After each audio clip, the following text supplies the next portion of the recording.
Facebook any social media की WhatsApp अतोप लेजिबा करिसिंदा इखोई कारण तुरन इखोई मसेन laminar इखोई मसेन दा सोक नबी आबा थी नबी आबा लेबा काय बि आबा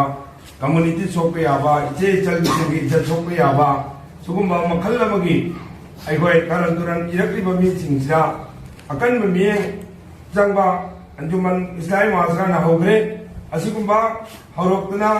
चथरेबा थबुक सिदा इखोई लेमिनर बा इखोगी ऑर्गेनाइजेशन मखै क्लब संस्थान मखै मरुइना UFPC की पुन्ना चटमिनरिबा इखोगी CSO मखै दा वखल थंबिनबा असुगुम्बा मियोइसिंग असे इसा इसागी लेकाइदा नत्रग खुंगंगदा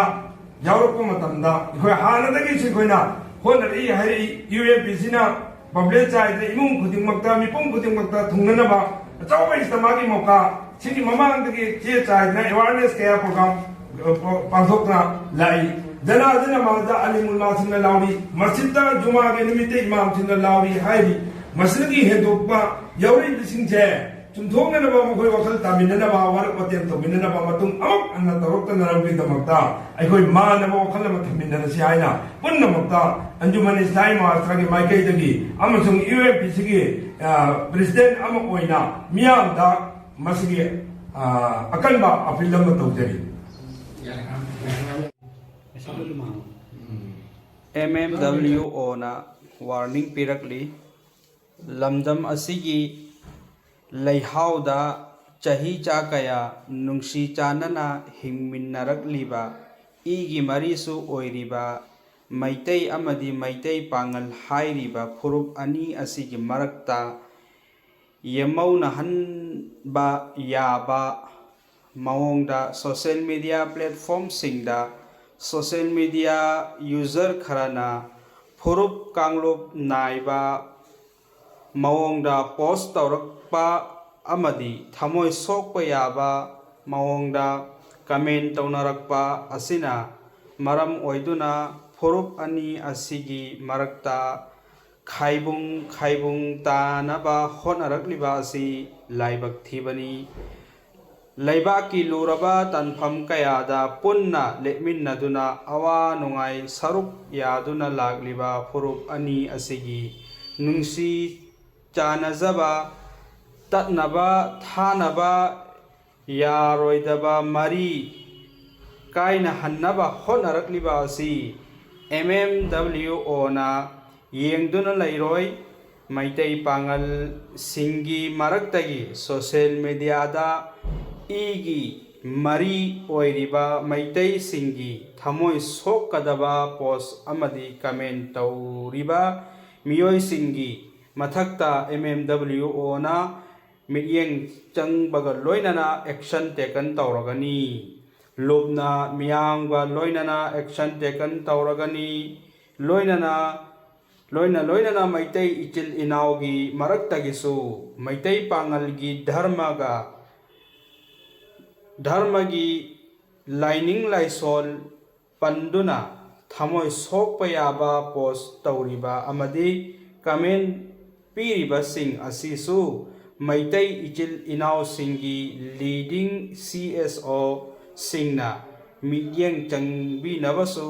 निंगसिंगजरकली मसीनी भाई मतमसु यामना फत्रे नकल अनिमक मरक्ता तौनरकलिबा असि करिनो हाइबा असिगी वखन तामिन्ननबा अमदी मसिबु वरकननबा चुंथोकननबा अमदी मखा ताबा तौरक्तनबा हौरकलिबा स्टूडेंट सिंगदा अमदी हौरकलिबा पखंग नहा सिंगदा मसिगी इहौ असि लाक्तनबा शांति ओइखिननबा नुंसी चानना लैमिननबगिदमक्ता MMWO खक्ता नते कैरोल लैकाइगी अहल लमन कयानसु अमदी मस्जिद खुदिंगी इमाम सिंगनसु हर जुमादा मी पुन्मा मफमदा अमदी जनाजागी नमाजदा मी पुन्मा मफम सिंगदा अमदी इज्तिमादा जोरदा हर सोशल मीडिया के प्लेटफॉर्म दा हन्ना हाइदुना अमदी ज्ञान तहंदुना थिंगदुना तसु लागी करिगुंबा मसिदा यारक्तब तारगदी लेकाई की क्लब कयाना अचौचौबा CSO ऑर्गेनाइजेशन सिंगना पार्टी सिंगना अमदी मरुवैना अंजुमन इस्लाहे मुआशरा लिलोंग अंजुमन ना मपुंग वैना मी फागतुना मसी औरक वतेंबा हौख्रे मरमदुना अखोई चेक्सिल हौरसी कमेन हाइब कमेन से इमानबो ओरसु पीरोइसी Phagi ओरसु हाइरोइसी अचुंबगी सावरसु ngangroisi sabar tawrasi nungsi chanra leminarasi kamen pidringai hingamba punsi ado kamen piraga